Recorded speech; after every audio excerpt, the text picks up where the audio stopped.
حضرت امام حسین علیہ السلام اور کربلا کے واقعات کی روشنی میں محرم الحرام کی 5ویں تاریخ کا خاص واقعہ جناب مسلم بن عقیل علیہ السلام کی شہادت ہے۔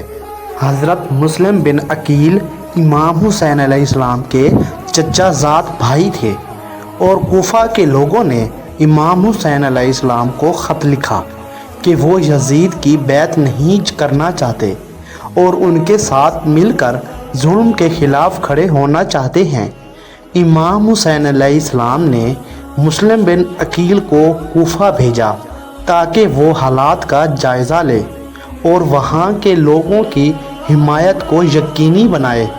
مسلم بن عقیل جب کوفہ پہنچے تو کوفہ کے لوگوں نے ان کا والہانہ استقبال کیا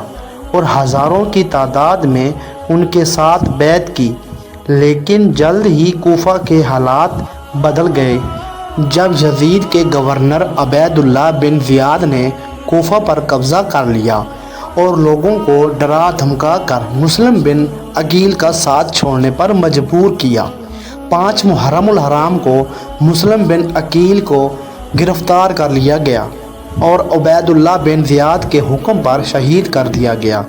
ان کی شہادت کربلا کے واقعات کی شروعات کا اہم حصہ ہے اور یہ ہمیں حق و باطل کی جنگ میں صبر و استقامت کی درس دیتی ہے۔ مسلم بن عقیل کی شہادت کے بعد امام حسین علیہ السلام کو کربلا کی جانب روانہ ہونا پڑا، جہاں انہیں اور ان کے خاندان کو بے پناہ مصائب کا سامنا کرنا پڑا۔